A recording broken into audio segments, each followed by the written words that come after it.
I'm going to skip over the first 3 items.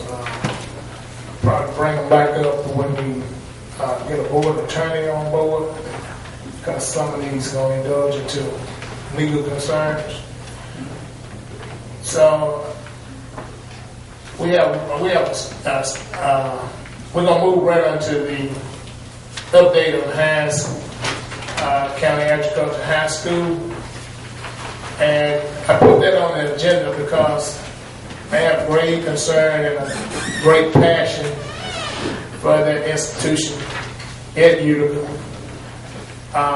However, it breaks my heart to be spending millions of dollars to upgrade correctional facilities and build new jails, and talk about closing schools. So I asked that Dr. Muse and Vice President Jackson to come to the board, just kind of give us an update and to see where we can partner together to see what we can do to give this institution another chance at life. So if you guys would. Dr. Muse, Dr. Jackson. Thank y'all for coming.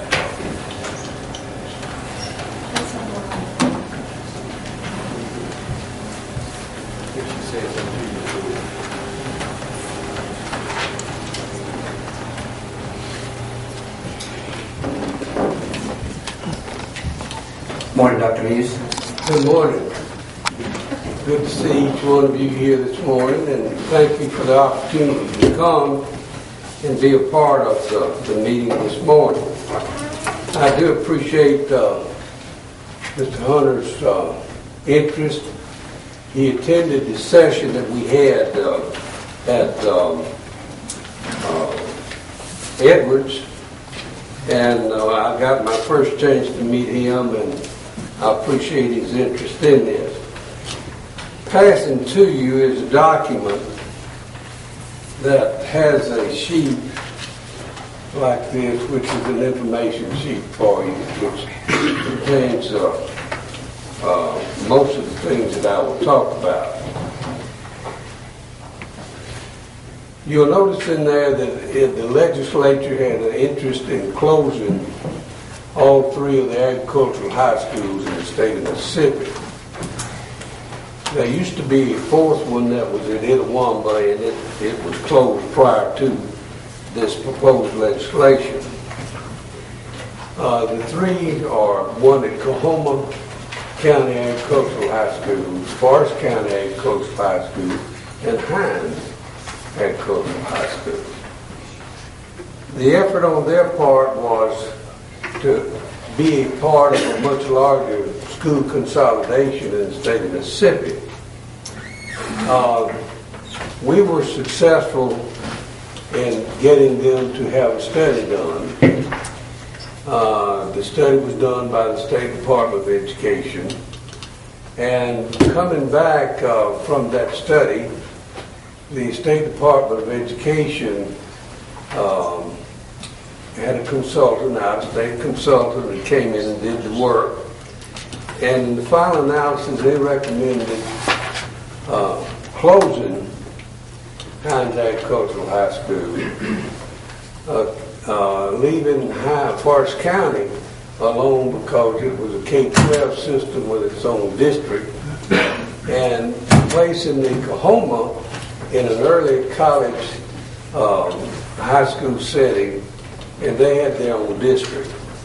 They recommended closing Hinds AHS because of low enrollment and student achievement, low student achievement. We again went back to the legislature and testified to the fact of how important it was to this county to keep that agricultural high school going, and provided them with all the information you got in front of you about how many distinguished graduates came from that school and the great contribution that it made. As a result of that, those bills did not get out of committee.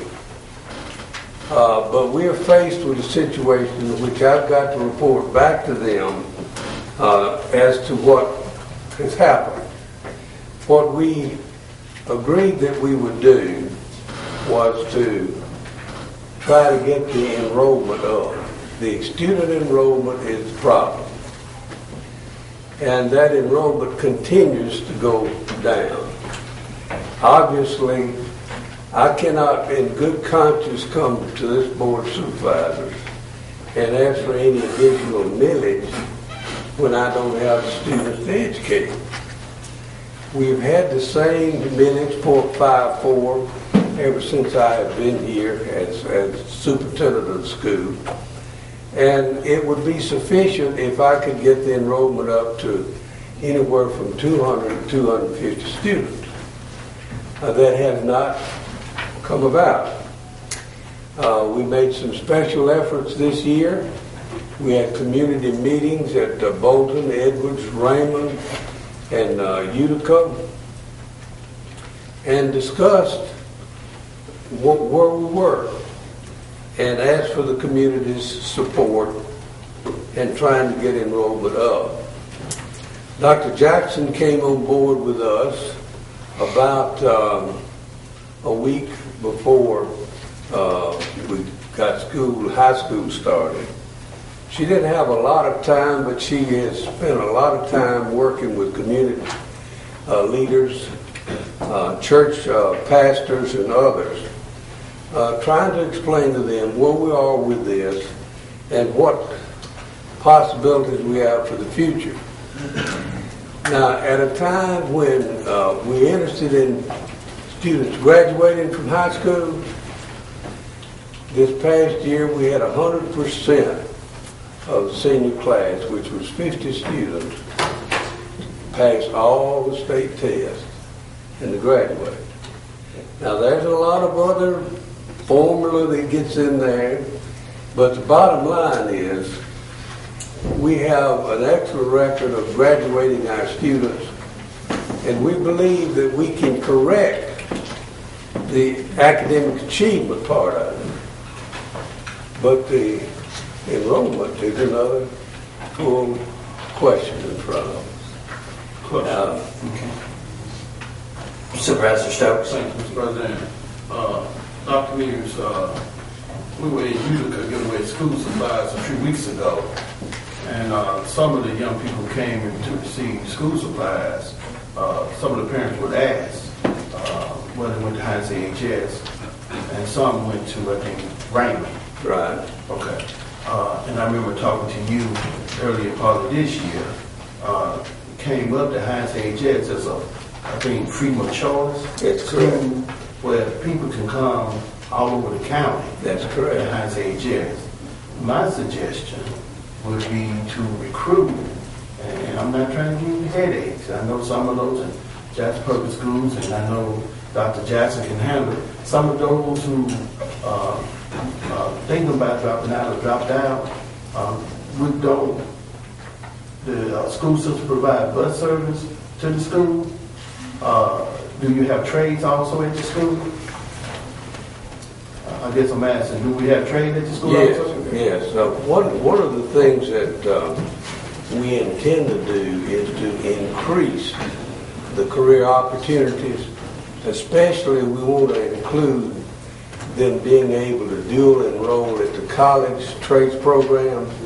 You and I talked about that. You got some great ideas of what we can do. And one of the strong points of Dr. Jackson's selection, she has a great background in high school administration.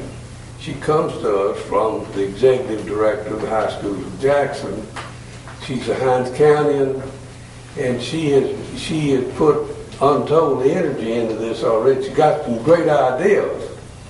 I just don't know, if with the numbers that we've got now, 156, 159, it's going to be very difficult for us to make a budget, because last year we reduced down, really our surplus down to about $15,000. When is the deadline for kids to enroll? Good morning, everyone. There actually is no deadline with this open enrollment school. Students can enroll at any time. However, in accordance to the Mississippi Department of Ed, they do have a certain time before the home school will have to claim them. So even if they came after November 1, they still will be a part of the school that they came from as far as testing is concerned. But as far as the open enrollment school, there is no deadline to enroll. They would have to come, excuse me, to Utica to register. How would registration work? They can just come to the school and come to the administrative office and fill out the application process. Thank you, Mr. President. I want her to address it's an excellent idea about young people maybe that have dropped out of school that may really need an education, and we may be able to address that now and in the future. Definitely. Again, we are working tirelessly with the administration at the school to discern what the issues have been in the past, as well as working with the staff and trying to strengthen the instructional process. One of our goals in our plans are to ensure that our students can dual enroll across the street right on the same campus at Utica, Hinds Community College Utica campus. And I think that would be an opportunity for all students, not just for students who have dropped out or students who literally that have some challenges in high school, but all students, because we have academic courses over there as well.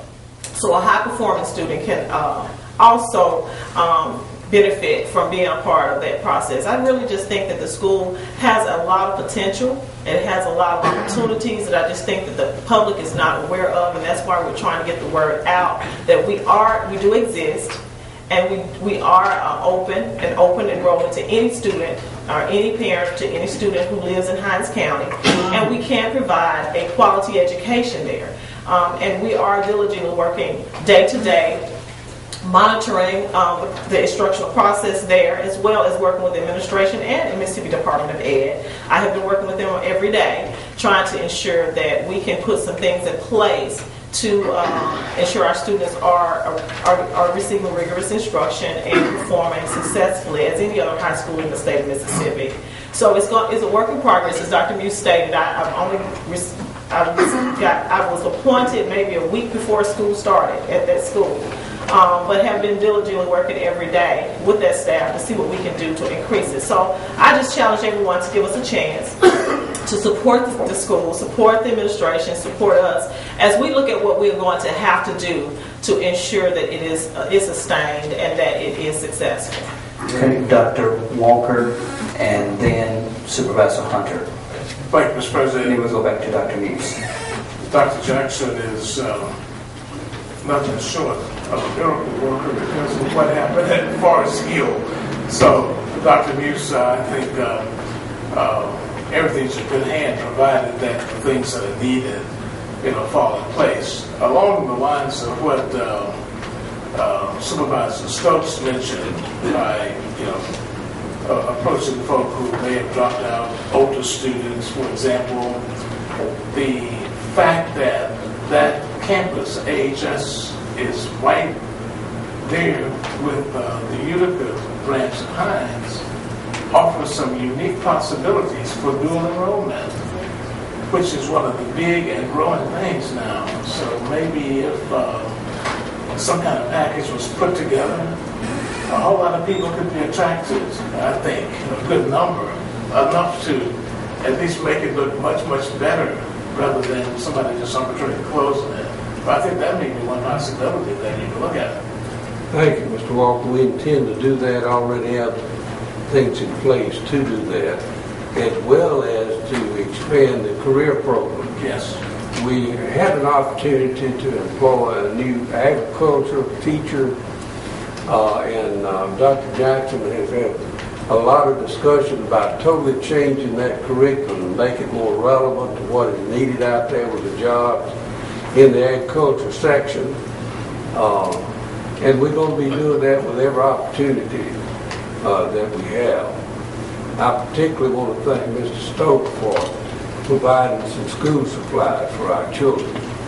A lot of people don't realize, but there's sometimes just a small difference between being able to go to school and not being able to. And that school has helped so many people over the years. And I think, given an opportunity, we can still do it. Right now, if you ask me budget-wise, I can't tell you because I don't know what the legislature is going to approve as far as funding for K-12 education. There's a lot of unanswered questions. But if you ask me right now, I'm about $72,000 down that I've got to work to get up. Okay, Mr. Hunter. Thank you, Dr. Muse, Dr. Jackson. You stated the .54 millage. When I was going through budget hearing, my concern was that was Hinds AHS properly funded per capita per student as Raymond High or as Terry High?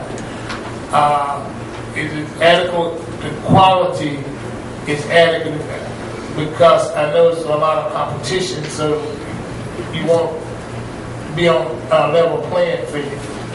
We very definitely are. That's the reason that I would be asking this board to add to that. You provide already 41% of all the funding for that school. That represents close to $6,000 per student. That is an excellent amount. It's not the top amount in the state, but it's very good. And it would compare with any other schools in this area. So it's not a funding issue. The issue is being able to convince on a freedom of choice basis, and that had been this way when the school, we first got that done, it had close to 800 enrolled. But as the desegregation process has taken place in all the schools, in Clinton and Jackson, Bolton and Edwards and Terry and so on, it has not been one in which we've been on top of to say you can get something here that you can't get anywhere else.